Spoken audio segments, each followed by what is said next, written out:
Robbie's school life is turned upside down when he receives a visit from the princess from the dream world, wanting to know where her friend's gone now that he's starting to get a little bit older.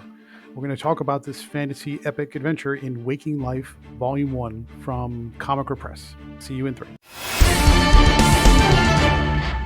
And welcome back to Comical Opinions. This is our review of Waking Life, the first volume from Ben Humanic and Comical Press. And in this volume, it collects the first 4 issues from the series that finds Robbie surprised by the princess of the dream world when she visits him in real life. Before we get started, please like, share, comment, subscribe, hit the bell for notification, and let us know how we're doing. Your attention is greatly appreciated, and stay tuned to the end for our rating and score. Let's talk about the credits. Waking Life, the first volume, which is collecting the first 4 issues, is all written, art, drawn, colors, letters, cover, and everything in between by Ben Humanic. And Ben, if you're listening to this, I apologize if I mispronounced your last name. Doing my best. So Ben Humanic. Let's talk about the first volume, which collects the first 4 issues and what the overarching plot is about. A young boy named Robbie is aspiring to become an animator. He's very much focused on creativity and imagination, which sometimes leads him into trouble at school and trouble with his mother because his grades are not up to snuff. Part of Robbie's imagination comes from his visits to the dream world, where he makes friends and allies and goes on all kinds of adventures, especially with the princess of the dream world, who is the daughter of King Morpheus. The princess is starting to become wary because as she makes friends over the course of centuries and millennia and all of human history, every time she makes a friend who is a visitor from the physical world, they eventually age out and stop dreaming about the things that princesses and fantasies are composed of, and they tend to disappear and no longer visit where they come from. This time, however, she decides that she doesn't want to lose Robbie. And so as Robbie's experiencing the troubles in the physical world, becoming older, and the pressures of school, the pressures of his parents, and or his mother specifically, and the pressures of wanting to achieve something with his life, but not wanting to split his attention with school and things that don't interest him, the princess of the dream world, who is the daughter of King Morpheus, is now deciding that she's tired of that endless cycle of making a friend who eventually disappears. And she decides that she's going to go into the physical world to find out what happens when they get older and where they disappear to. While all this is happening, General Malorgus, if I'm saying that right, who is the general of the Nightmare Realm, is intending to take advantage of the princess's absence as he's a servant to.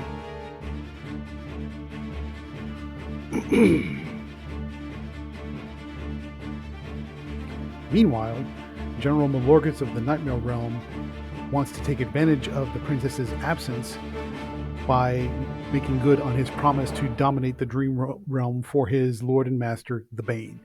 So things will start to heat up and get pretty ugly by the end, but there we have it. Now, as we pick up in this particular series of stories, Robbie is trying to figure out how he's supposed to accommodate this princess who has now been given permission to spend a year in the physical world. They have to come up with a new identity. They have to help her to blend in, which she seems to do pretty readily, in opposition to Robbie's withdrawn introvert type of personality. And in the course of living at day-to-day life in the physical realm, the sort of the boring humdrum physical realm, Robbie learns that sometimes his troubles are self-inflicted, as we say, because he chooses not to try. Meanwhile, the princess learns that things are not always solvable when you don't have magic and fairy type powers to make things happen, make things go away. And so the two sort of learn about each other as they learn about the respective realms, and eventually come to some understanding about how the world can be a mix of reality and fantasy as long as you're willing to put in the effort to make it work. Meanwhile, General Malorgus is scheming with the Bane to take over King Morpheus's realm as we learn that King Morpheus is not in the best of health, and his daughter's absence is making that worse, which leaves things on a bit of a cliffhanger for the next volume, which is coming up. So that's the long and the short of it. If you want an interesting little tidbit about how this story was conceptualized, or at least what is the inspiration by the story, Ben Humanek openly states that his inspiration for this story comes from the comic strips of Little Nemo in Slumberland, created by the famous cartoonist Winsor McCay. As you read through the story and you understand how Robbie is able to transverse between the waking world and the dreaming world, even though it's not stated as inspiration, at least as a long-term reader myself, I definitely get a little bit of that dream world vibe from Lovecraft, from Randolph Carter and his ability to transverse one from the other. Obviously, Lovecraft stories are much more rooted in dreams and how nightmares impinge upon those dreams. This is definitely more I would say kid-friendly, but a YA-friendly version of that type of theme, where the human can transverse the physical and the dreaming worlds, and how the two, when they start to interact with each other, create a new set of adventures. So even though Winsor McCay's Little Nemo series is definitely the inspiration, if you're a Lovecraft reader as well as we are, you'll see some of the parallels there as well. So let's talk about the pluses and the minuses. What do we like about Waking Life? It's very much grounded in relatability and the human experience of what it's like to be a boy who's going through those early adolescent into teenage years, and understanding that the pressures of life are starting to build up, and how we have to kind of cast off what we knew, put away the childish things, as it were, to become the earliest version of an adult, and to start to figure out where your place of responsibility is in this world. While at the same time, the princess, who is clearly rooted in a fantasy world, she sort of learns that same lesson, but from a different point of view, because now her visit to the physical world will unveil that she will eventually have responsibilities in the dream world, as she essentially evolves to become the successor to her father, King Morpheus. And so they're parallel, even though they're coming from different realms and they're opposites of the same state of perception of reality. They both have similar experiences, but for different reasons. And that's an interesting dichotomy. It's an interesting blend of fantasy and reality, and it's kind of refreshing to see how Humanek takes both sides of that same coin and blends them together to create a little bit of an adventure at the same time with General Malorcus, which we'll talk about in a second. So what did we like about Waking Life Volume 1? The piece with General Malorcus and the Bane, and how that all comes to a point where they're going to effectively use the princess's absence as a form of takeover, or a way to overwhelm the dreaming realm, sort of feels integrated. It makes sense in the dream world sense, but it doesn't really feel like it's part of the same story.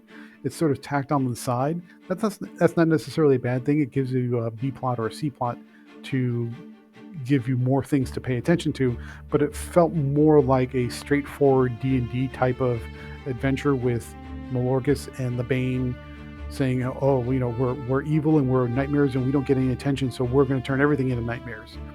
Which is okay, but it feels a little bit out of place in how the princess and Robbie sort of strike that balance between dream and waking worlds as necessary partners for each other.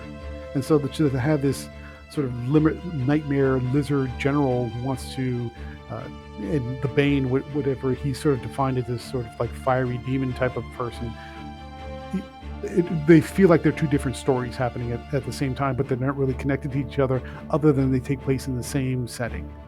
And there's a little bit of a disconnect there. What about the art? So this entire thing was written and drawn by Ben Humanek. The drawing is loose, it's sketchy, it has a very sort of childlike, and I don't mean this in a negative way, but a sort of childlike storybook type of feel to it. You're not going to see a lot of small panels with a lot of detail.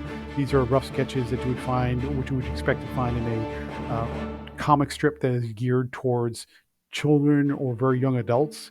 and I don't think there was a single page in this entire volume that had more than 4 panels on a single page.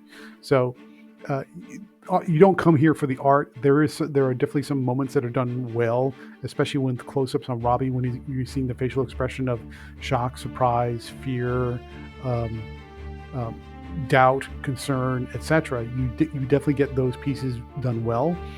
But like on the bigger shots or in the wider shots where there are characters in the foreground and in the background characters are not are just a little bit above stick figures. I mean, there's not a lot of detail here, but the idea is the art contributes to telling the story, and that's exactly what you're looking for. So as long as you don't want high detail, high definition, spectacular, mind-blowing art, you're going to be fine. But if you want the art to kind of wow you as much as the thoughtfulness in the storytelling, it's going to be lacking. That's just being fair about it. Final thoughts. What do we think about Waking Life Volume 1 from Ben Humanic and Comical Press?